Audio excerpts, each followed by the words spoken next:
13 police officers were shot in just 24 hours, 9 of them during a shootout in Phoenix, Arizona. Officers responded to a domestic dispute call. The suspect allegedly invited them inside and then opened fire. The National Police Association calling all of it the war on cops because it's happening across America. 2 officers in Frederick, Maryland, a New Mexico state trooper, and a Philadelphia SWAT officer, all shot on Friday in that 24-hour period. This year's numbers already showing a serious spike in police shootings. 30 officers shot in the line of duty in January alone. That's an increase of 67% compared with the same time last year. Clearly, there is something going on, and we are going in the wrong direction here. An LAPD officer knows just where to lay the blame. Now what you have is this propaganda being regurgitated over and over again, which is all cops hate people of color. All cops hate people of color. And when you repeat that over and over again, that's dangerous on its own. But when activists get a hold of it and see a way to take advantage of it and push their cause, when educators start teaching it to kids, and what's even worse is when politicians start espousing the same rhetoric, it creates a very dangerous environment for cops, and it devalues us as human beings. It is so valuable to get that first-person experience. Jason Rantz, Seattle radio talk show host. Jason, I never hear these so-called activists that cop was very factually laying out a whole course of how frustrating it is for him, but how dangerous it is for him and other cops. I never hear them say, well, you know what? We'll show you how to do it. We'll put on a uniform. Crickets.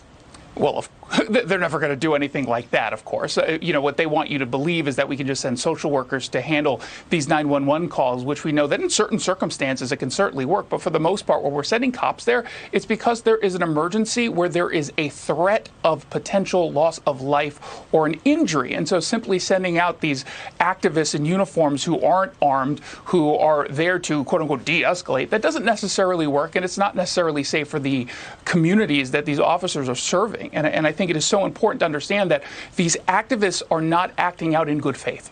These are bad faith activists. And that LAPD officer is 100% correct in pointing out that we have a focus on the wrong statistics, and we have a focus on the wrong talking point. When you tell people constantly that cops are going to victimize them, what ends up happening is that when they have an interaction with an officer, be it they're being pulled over because they're speeding or they're just walking past one on the street, they tense up. They get a little bit nervous, they get a little bit anxious, and they get a little bit scared. But then also they can get angry. And that combination of emotions is felt by the officer, who then they're already on alert, right? Because there's potentially a threat anywhere where they are interacting with a member of the public that they don't know. So they're now picking up additional emotional cues from the person they're talking to, and it becomes needlessly tense. And that's the environment that the activists have created. Well, I would think that this sort of thing would be neutral in the politics zone. Like, doesn't everybody want us all to be safe and to have good relationships within communities between its citizens and its police officers, which is what you were just talking about? However, the Democratic Party is still inside divided as the left tries to distance itself now from the defund the police movement. Remember, they took their political cues from the street. And when the street beat out an idea that made it more dangerous for even the people who were protesting, now they want to back away. Progressive Squad member Cori Bush recently affirmed her push to defund law enforcement, but when asked about it over the weekend, Speaker Nancy Pelosi had this to say.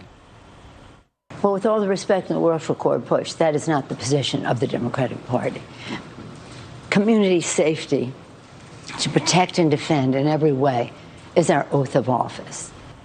So now they want to blame the progressives. I mean, was Nancy Pelosi asleep as this all was being said and unfolding? I don't think so. I think she was still Speaker of the House, quite awake.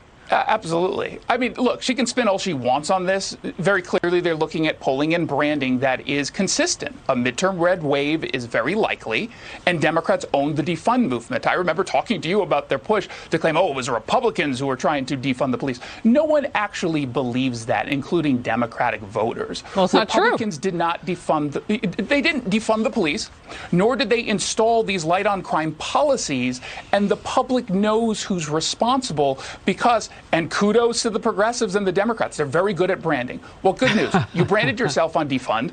And this has nothing to do, by the way, with just simply defunding the police. That's a little bit of a misnomer, right? Because in addition to defunding these police departments, they installed these policies, the no cash bail, the restorative justice for most criminals, ending gun enhancements in prosecutions. That is leading to this surge in crime.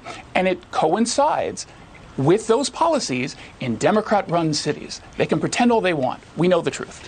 Yeah, and the point that you're making, too, that I hear you saying is that, yes, they defunded or they wanted to defund, but then they empowered the criminals. I mean, I want to know who among these progressives thinks that that's a good idea. And when they call 911, who would they like to come? All right, a Queens man with a mile-long rap sheet under arrest for that violent and random attack, we're told, on a Thai model on a New York City subway platform. Remember, this happened back in November. Police say the suspect has been arrested 44 times since 1997. Today's New York Post cover reading stalked. A young New York City woman stabbed to death yesterday inside her apartment after the suspect followed her, stalked her, right behind her into the apartment. Police say he is a career criminal with 3 open cases against him right now. Virginia's Lieutenant Governor Winsome Sears says the crime crisis begins here.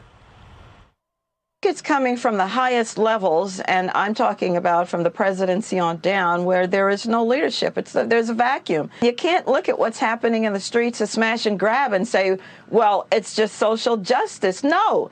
It's theft, and it's destroying our economy. They follow the polls, and they don't have a righteous bone in their body. Come on, let's lead. What is your reaction to Virginia's Lieutenant Governor? I mean, she's 100% correct. And, you know, we talk about these policies that just simply say, we think that you're redeemable, except at some point a criminal is not redeemable, or they're not taking up their offers to be redeemed. At what point? I would love to know the number of cases that have to be filed against a criminal for these cities to take it seriously.